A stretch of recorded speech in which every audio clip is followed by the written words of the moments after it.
नाव तर पूर्ण माहित नाही, कारण मन पहिलंच मूळशे. हा, पहिलं मूळशे, त्यामुळे मला विचारणं तेल कोठे शे, मीठ कोठे शे. एकदा मला माहित पडी गे ना, मी सासूल वट्टावरच बट देत जासू.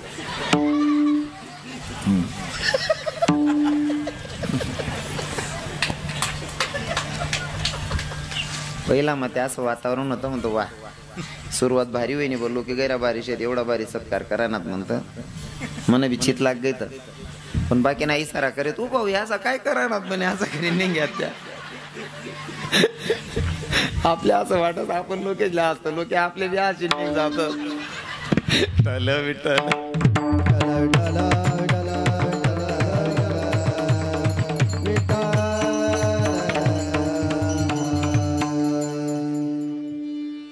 मी असं ऐकलंय की तुमच्या गावामध्ये 15 वर्षापासून कीर्तनच झालेलं नाही. खरं आहे का? हा, मग बरोबर आहे. इथला कुंदा माटलेले म्हणल्यावर तयार करायला टाइमच लागेल. विठ्ठल विठ्ठल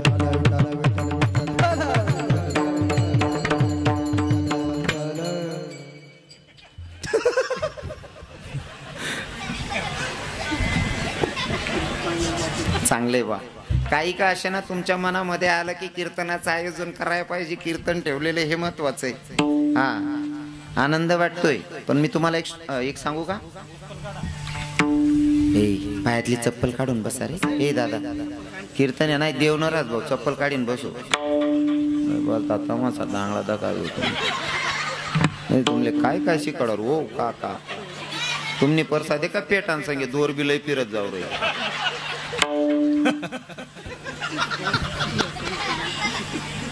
कीर्तन चप्पल घालीशी नाही ऐका रास काट टाकू चप्पल छिलगाय देऊ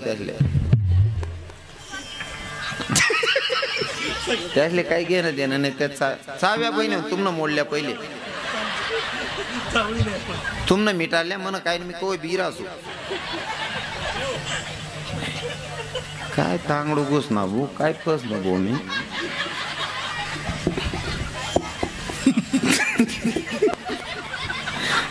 मला सुधरू द्या हो बहिणीच दिनभर यात दांगडो माय. मी मग सुखनात जगू द्या 1.5 तास, सुखरूप घर जाऊ दे. बोलतात ना का ते ही नाही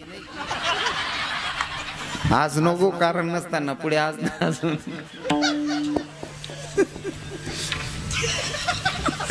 बेकार पैसे देतात त्या. हो ते बाकी गोष्टीच कडे नका का पाकिट कडे जाते. विठ्ठल विठ्ठल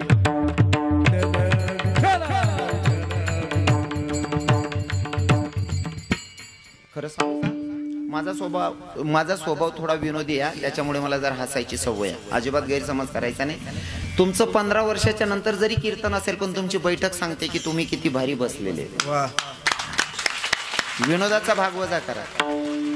पहिलं कीर्तन 15 वर्षाच्या नंतर होतंय, तरी सुद्धा लोक बघा ना, गावाच्या मानानं भरपूर संख्या आहे नाही का.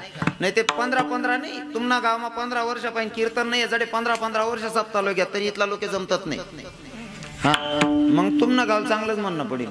एवढे लोक तुम्ही कीर्तनाला येऊन बसलाय म्हणजे तुमचं देवाशी काहीतरी नातं आहे. आणि तुम्हाला सांगू का, जे आलेच नाही, मी माझ्या घरचं काहीच सांगत नाही, तुम्ही येऊन बसलात, मग ते रविकिरण महाराजांना ऐकायला असेल, रविकिरण महाराजांना बघायचं असेल, ज्या हेतूने आला असाल त्या हेतूने तुम्ही ई बसेलेत कीर्तन मा. इथं येण्यासाठी एवढं सोपं नाहीये. ज्याच्या पूर्वजन्माची पुण्याई असेल तोच इथं येऊ शकतो, अन्यथा वेळ्या गबाडाचे काम नाही. इथं येण्यासाठी सुद्धा पुण्याचा साठाच असावा लागतो बर. हा, बाकीना सांगतो महाराज आमना गाव मा कीर्तन होतो, मी पाय ठेवाल बी घेऊ नाही. पाय ठेवाल बी घ्या नाही, मग तू काय झेंडा लावा का हो काका. गाव मा कीर्तन तू झोपी राह ना का रे हो बानट सुरूत ना. बाकी ना सांगतो मी पाय ठेवाल बी घेऊ नाही, तू घ्या नाही असं मनापेक्षा मना भगवान तुला आधी येऊ देणं नाही रे पाप पिले. आधी येवासाठी पुण्य लागस महाराज. आणि तुमचं काहीतरी पुण्याचा साठा असेल म्हणून तुम्ही इथं येऊन बसलाय. खरंच खूप आनंद वाटतोय. खेडगाव आहे, गाव छोटं आहे, तरी पण तुमच्या गावाच्या हिशोबानं पाणी पडला ना तरी बी चांगला लोकेशन.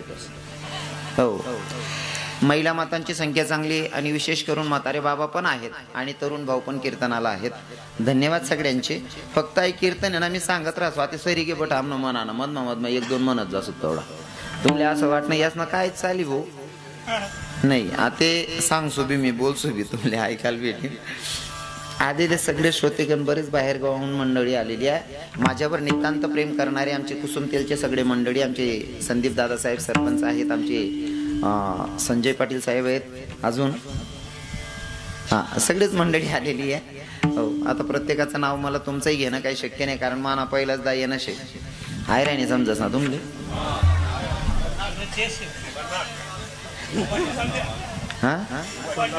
उभाटीन चाल देऊ. मग तुमलेच समजस म्हणल्यावर चांगलाच गागर पाडसून काय विषय का.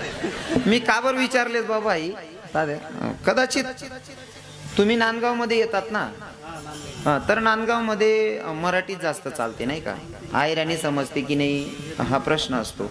कारण मी पहिल्यांदा घाटावर कीर्तनाला गेलो बाबा, घाटावर कीर्तनाला गेलो गणेश बाबा, तिथे नेमकं असं झालं, मी थोडाफार विनोद करत होतो. बसिल्या ना बशी बसा बसिल्या भाऊ कीर्तन शे रे आप्पा बटल्या रे भाऊ, अरे दादा हिला गेले रे मी बटल्या रे भाऊ. काय बसा काय नाही बसिले बसणं तरी काही होत नाही का, त्याच्याले असं वाटत आपण बसलो का आपला पण दक्षिणा मागतीन भाऊ. या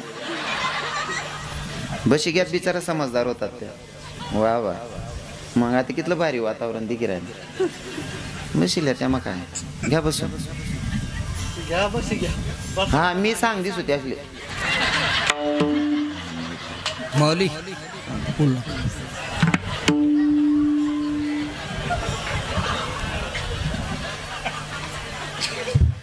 माणूस ना व्यर्थ बोडबोड करायला नाही पाहिजे, बरोबर आहे की नाही. मला अजून बी समजत नाही लोक बिनकामना काबर बोलतस. मी बोला ना 2 तास ना 51,000 लिहा लोक पिकोट दमतस, मला ते सुधरतच नाही काबर दमतस असं. हा व्यर्थ बोडबोड करायचं नसतं, काम राही ना तिथलं मुद्दा पण बोलू. हो खरंच गाव चांगलं आहे, वाजवणारे म्हणणारे महाराज माझ्या जीवा भावाचे एकदम. घरनाथ महाराज शेतबटा आमचे ललित बाबा आहेत, जे मृदुंगाला साथ करतात महाराज, त्यांच्या हातातला गोडवा तुम्ही ऐकला असाल. जरी गावात कीर्तन 15 वर्षापासून झालं नसेल, पण बाहेर तर ऐकत असाल ना कुठं ना कुठं, नाही कुठे ते युट्यूबला ते देखतच होते ना.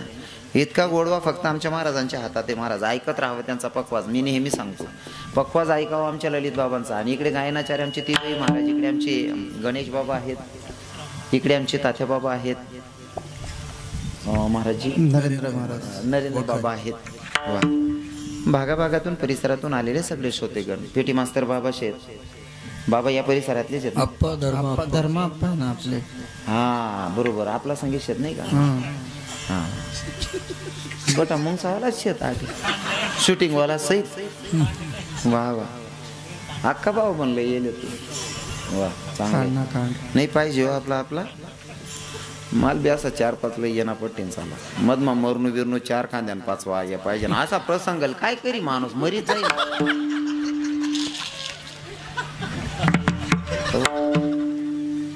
अभंग आहे तुकोबारा यांचा. कोण तुकोबारा आहे? ज्यांची 65 लाखाची जहागी लोकांना दान करावी ती तुकोबारा आहे. आणि ती तुकोबारा आहे तुम्हा आपल्याला समजावत असताना सांगता भैया, अरे अशा देवाला शरण जायचं की भक्ताच्यासाठी किती खालच्या लेवलचं किती खालच्या पातळीचं काम करायला तयार असेल, अशा देवाला शरण जायला तुकोबाराई सांगतात.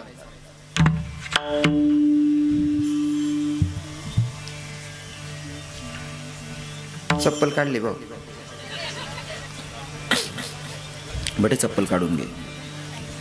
अशा देवाला शरण जायचं की तो भगवंत भक्ताच्यासाठी किती खालच्या लेवलचं काम करायला तयार असेल, त्या भगवंताच्यासाठी शरण जायला तुकोबाराई सांगतात. जसं मी उदाहरण म्हणून नेहमी सांगतो, एखाद्या राजकारणी व्यक्तीच्या मागे फिरू नका असं मी म्हणणार नाही, राजकारणी लोकांच्या मागे फिरू नका असं मी म्हणणार नाही. माझी एक क्लिप चांगली व्हायरल झालेली ती, राजकारणी लोकांच्या संगे फिरू नका असं मी म्हणणार नाही. फिरा, राजकारणी सोबत फिरा, पण त्या राजकारणी माणूसले तुमना पडेल घर न बितड दिकाल पाहिजे. नाही ते तुमना पडेल बितडाल पाल जाकी जाकीन फिरतच तुम्ही त्यान मांगी. आणि तो बंगलावाला ना घरकुल मंजूर करत, त्याला का शिलगाव नाच आहे का.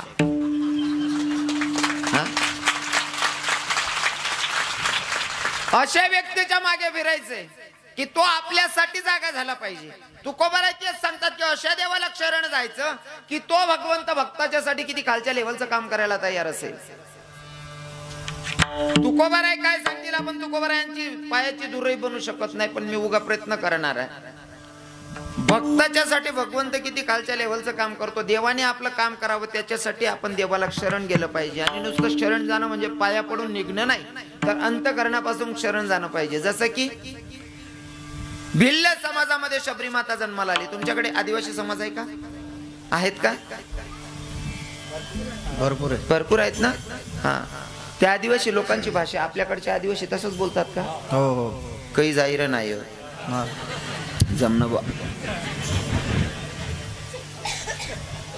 आदिवासी समाजामध्ये भिल्ल समाजामध्ये भक्त जन्माला आली. तिचं नाव होतं, कोण होतं माया? शबरी माता. क्या बात आहे. भिल्ल समाजात जन्माला आली. पहिले तर तुमच्या डोक्यातून हे काढायचंय मला की वारकरी संप्रदायामध्ये जातीपातीला अजिबात व्हॅल्यू नाहीये, महत्व नाहीये. वारकरी संप्रदाय जातीपातीला महत्व देत नाही. वारकरी संप्रदाय गरीब श्रीमंत हा भेद बघत नाही. आणि माझा भगवंत सुद्धा कधीही जातपात बघत नाही. भक्ताच्या अंतःकरणातला भाव बघतो आणि त्या भक्ताला जवळ करतो, किंवा त्या भक्ताच्यासाठी खालच्या पातळीचं काम करायला तयार असतो माझा भगवंत. समाज सांगायला मला आवडत नाही, पण तुमच्या परिचयासाठी सांगावं लागेल मला. भिल्ल समाजाची शबरिया, शबरीची उष्टी बोर माझा जगाचा मालक प्रभू रामचंद्र खातो. जात नाही बघितली, अंतःकरणातला भाव बघितला. काही लोक जातपात मग गैरनालायकपणा कर टाकतात. बरं आम्ही या जात ना त्या जात ना, आमले त्याच ना घरनं पाणी चालत नाही, याच ना घरनं पाणी चालत नाही, मी त्याच ना घरनं खात नाही. जातपात ज्यासनी करी ना त्यासनी म्हणा भगवाननी बरोबर जिराई. तुम्हाकडे कशी परिस्थिती मला माहित नाही. हो, जातपातवाला चांगली जिराई. मला याच ना घरनं बा त्यान घरनं पाणी पित नाही, यान घरनं पाणी पित नाही, त्यान घरनं चालत नाही, असा सांगणार सोर. अशी बिदाडी काय नाही, पोऱ्याला पोरच भेटत नाही.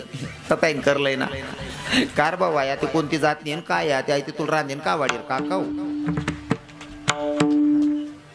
जातपात जिरवली ना माया देवानं.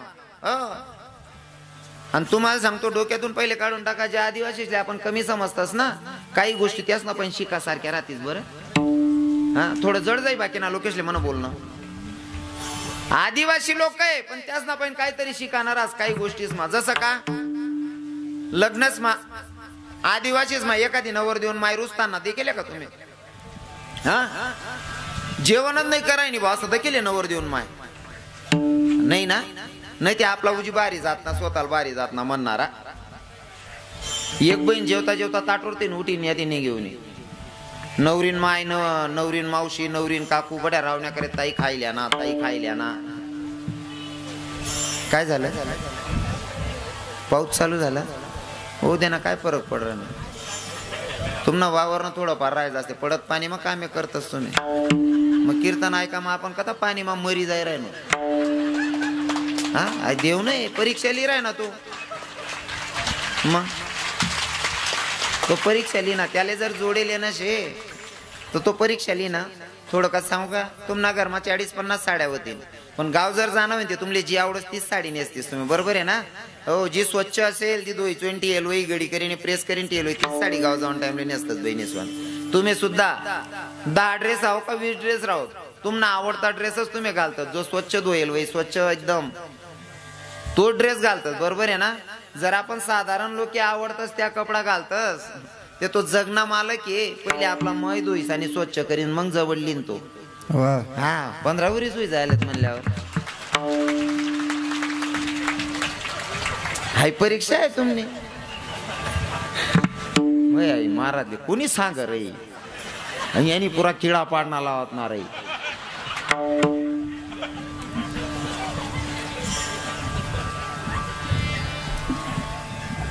आदिवासी लोकांमध्ये कधीच नवरदेवनी माय रुसत नाही. आपला स्वतःला चांगली जात ना म्हणणारा एक नवरदेवनी माय मंडप मा बसेल होती, जेवण करे नाही. नवरीन काकू नवरीन मावशी नवरीन माय रावण्या करे, ताई खायल्या ना, ताई खायल्या ना. मी देखी राहीन तू परिस्थिती म्हणतो भाऊ माई मावशी काय ऐकी राहिनी नाही. चाल म्हणता आपण कीर्तन करायत, आपलं जरा वजन पडी. मी सांगितले को म्हणता सबतभर. मी गो म्हणता ताई ओ मावशी या बड्या बाया रावण्या करे ना खायले ना. म्हणतो मावशी नाही म्हणे महाराज माल नाही का ना. म्हणतो बापरे तुला काय बाधा होई घ्या इथला. नाही म्हणे महाराज माल नाही का ना. म्हणतो काय जाय म्हणे मी नवर देऊन मायशे म्हणतो मग काय होईल म्हणे मला कोबरान वाटी तरी लाई का म्हणताय उलगेल वावर रे भाऊ 4-5 तोडा अंगवर सोनं शे 5-7 हजार 10,000 ने साडी नेशेले आणि 5 रुपयान कोबरान वाटीन करता दांगडो घाल दे ना बानट सुरूच नेनी नाही तर आदिवासीच मध्ये गेले का तुम्ही एखादी नवर देऊन माय रुशेले बस अजिबात नाही नवर देऊन मायने जाऊ द्या आता तुम्हाला बिदा का कोण कोणी यादी मा बसस पंगत चालू रास पंगत आणि एखादा तो असा पंगत ना आजूबाजू फिरस मग कोणीतरी सासरा माम सासरा कोणीतरी येस खाव जवळ जेवण नाही करत मला कोणी बोललंच नाही हो तू नका पुटीन पाटा बांधा का लोके चेंदिरा तू चेंद्र आहे अरे तू बुक्या बुक्या वातडा वय जाशी रे म्हणजे तुले कोण सांगितलं वय काशी तू इथलं उल गेल वावर निव्वड वायबार धंदा आहे आपला काही लोकेस हा निव्वड नाही तर त्या लोकेस मा हाडत ना बँड वाजना म्हणजे आखी रात नाचतस आखी रात नाचतस कोणा वाद नाही काय घेणं ते त्याची मारामारी का वय जायला राहणार तरी नाचतस त्या बँड मा आणि सकाळी मग जर जेवण लिहून टाळा ना चालणार बावड्या पंग चालू वय घेणं रई तो नको राहू दे रे रात ना थकेलं झोपू दे शेका काही राग रुसवा शेका काही पडे काहीच संबंध नाही महाराज इथलं भारी जीवन जगतच नाही लोक तिथलंच नाही लगन मा ते येरारले गाया दिले तर तरी त्याची लढाई भानगडवत नाही आपला नुसतं इथलं बी बोल दे ना अ बहीण तडीन उठा ती बस काय वेगे तुले मला तडीन उठा ना तिश मग तुला उठा ना तिथला मग काय वेगे तुला घरनं बाहेर काढ ना तिथला मग सुद्धा दांगडोराच आपला लग्नेस मा नाही ते आदिवासी लोकेस मा ते पहिले ऊस तोडायला जायत त्या लोक आता बी काही जातच बिचारा ऊस तोडायला जायला राहतस पहिला पाणी पडत तो लग्न राहतस त्यास ना त्या 9व्या साड्या नेशेल गाव मा येतस त्या 6 महिना 8 महिन्यानंतर असा जीवाडा रास ना येराले गाया बी दिलेतच तरी राग करतात आणि लगीन मा जातस ना बहिणी म्हणत्या त्यास आपली मायकनी गाणं म्हणतस त्या देवना गाणं म्हणतस ए उठर हनुमान तुला माणस लगीन निगर ना निवता तुला देनास असा गाणं राहत असं आपली मायक नाही कोणी टाकी अंगण मा खाट शिलगाय दिसू यंदा ती काटली राखेल टाकी नाही शिलगाय तर सांगा ना कोणी टाकी अंगण मा खाट हो आदिवासी लोक महाराज पण देवना गाणं म्हणतस हे उठऱ्या हनुमान तुला मानस लगीन निगरी नाणी होता तुला देनास उठऱ्या हनुमान तुला मानस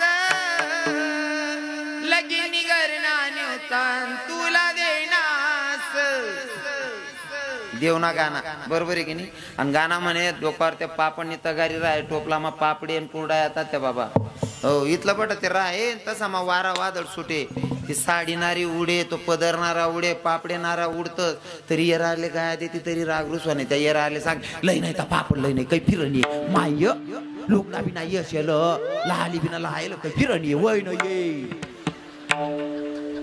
तरी बी राग नाही रुसवा नाही त्यासले आपला नुसता एक सोबत बोलला का तरी बरायचा विठ्ठल विठ्ठल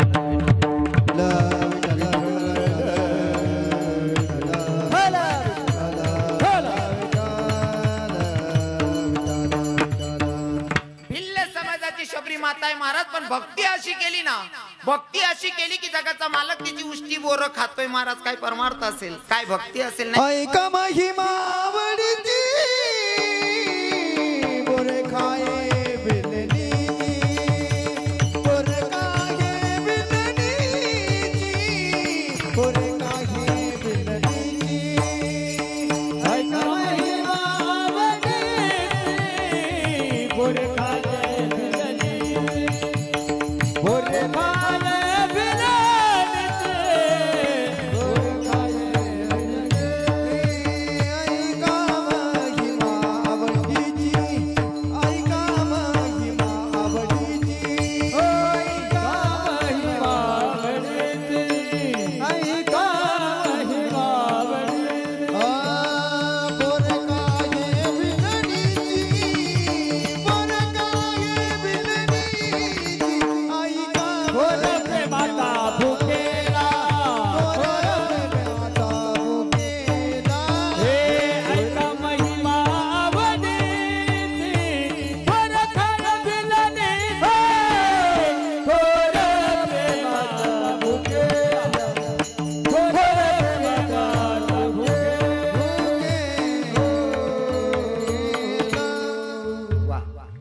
बाबांनी गोड प्रमाण घेतलं आहे ते समजस तुमले मधमा मधमा म्हणतस ते बेकारच का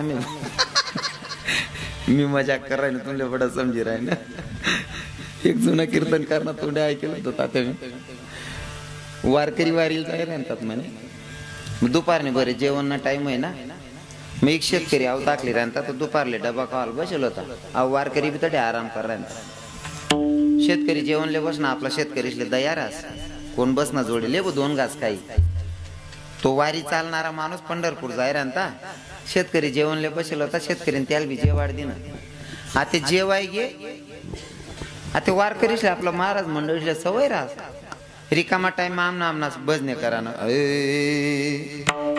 येईन मी जन्म याच्यासाठी देवा येईन मी जन्म याच्यासाठी देवा तो त्यांना गुणगुणी राहता आणि आलापली राहता बाबा हाव शेतकरी डायरेक्ट पयत पयत घ्या दुसरा शेतकरी पान म्हणे तुना पाणी या पडेल का म्हणे का बो तू देर म्हणे याने दिदी ना काय कापस होई भाऊ ये दिना लगेच येणे ना शेकोटी पेटाळली नाही तुमच्याकडे काय म्हणतो दोन्ही शेकोटीच म्हणतस ना शेकोटी पेटाळली नाही आणि ही आता पाड राहता अहो दुसरा शेतकरी घ्या का रे हा या का ब गरम कराय ना हार भाऊ म्हणे काल दिन मी म्हैसले जास्त दाण का वाढ दिना ना म्हैस फुगी गई ती मग तू वै दुना ना म्हणे त्यांनी डागी दिना ना ती म्हैस चांगली वै गई ती म्हणे अहो वारकरी बाबाले मनगर ना जेवाळे घे तो का फुगी घ्या म्हणे तो असा को काय राय ना मजा ना त्याला डागी देऊ म्हणे त्याला आराम लाग जाईल म्हणे थोडा तुमले ने तसं वाट राय ना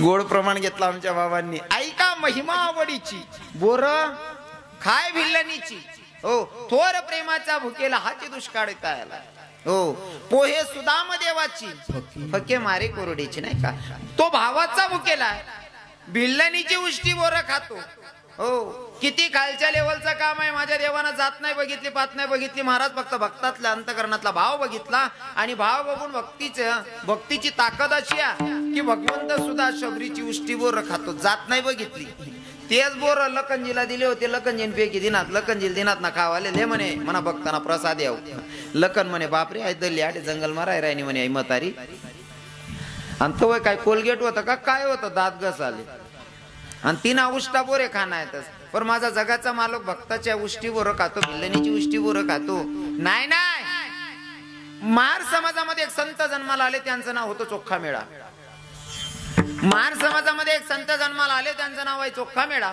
प्रसंग असा होता त्यांच्या जीवनामध्ये पत्नीला दिवस गेले हा तुमले नाव विचारानं कामच नाही बा चोखा मेळ्याच्या बायकोचं नाव काय होतं असं सांगायची विचारायची गरजच नाही माहिती बी नशीन कथाईन माहिती राहील नमन्ना टाइमले निघ्यात करते काय माहिती राहील जय विठ्ठल गुपुरी मला त्या चोखा मेळ्याच्या बायकोला दिवस गेलेले बाळंतपणाची वेळ जवळ आलेली आणि चोखा मेळ्याच्या बायकोचं नाव होतं सोयराबाई पत्नीला दिवस गेलेत बाळंतपणाची वेळ जवळ पण वारीला जायचंय पत्नीला सांगितलं म्हणले सोयरे ऐक ना मला वारीला जावं वाटायला ग वारीला जावं वाटतं पत्नीनं सांगितलं धनी तुम्ही वारीला जाताय ना नक्की जा रस्त्यावर तुमच्या बहिणीचं गाव लागतं ना तर थोडं मार्ग चेंज करा तुमच्या बहिणीला माझ्याकडे पाठवा ना चोखा मेळ्यानं सांगितलं काळजी करू नको माझ्या बहिणीला तुझ्याकडे पाठवतो मी एकटी कशी राहीन म्हणले दिवस आहे तर मला बाळंतपणाची वेळ जवळ आलेली घरात कोणीतरी असलं पाहिजे तुम्ही पण चालले वारीला तुमच्या बहिणीला तरी पाठवा चोखा मेळ्यानं सांगितलं पत्नीला काळजी करू नको मी माझ्या बहिणीला पाठवतो म्हणला चोखा मेळा नामचिंतनात एवढं मग्न झाले का बहिणीला सांगणंच विसरले बहिणीला सांगणं विसरले का तुझ्या वहिनीने तुला बोलवलंय बाळंतपणासाठी म्हणून नामचिंतनात एवढे मग्न झाले सांगणं विसरले महाराज पण माझ्या देवाला काळजी वाटली माझा भक्त माझ्या नामचिंतनात एवढा मग्न झाला त्याच्या बायकोचे दिवस भरते तरी सुद्धा तो नामचिंतनात एवढा मग्न झालाय की त्याच्या बहिणीला पाठवायचं सुद्धा विसरून गेला निरोप सांगायचं सुद्धा विसरून गेला माझ्या विटेवरच्या मालकाला वाटलं जर माझा भक्त माझ्या नामचिंतनात एवढा मग्न होत असेल तर मी काय कामाचा माझ्या विटेवरच्या मालकानं पंढरपुराच्या मालकानं विटेवरनं उडी मारली आणि चोखा मेळ्याच्या गावाच्या शिव जवळ आला अजून गावात प्रवेश नाहीये गावाच्या शिव जवळ आला स्वतः भगवंत मग आता जर जायचं असेल याच रूपात जर गेलो तर चोखोबाची पत्नी मला काहीच करू देणार नाही, कारण देव बनून गेलो तर मला काही करू देणार नाही. मग मला जर बाळंतपण आवरायचं असेल, सगळी कामं धंदा करायची असतील तर चोखोबाची बहीणच बनून जावं लागेल. चोखोबाची बहीण झाला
विटेवरच्या मालकाला वाटलं जर मला भक्ताच्या बायकोचं बाळंतपण करायला जायचं असेल तर चोखोबाची बहीण बनावं लागेल गावाच्या बाहेरचा.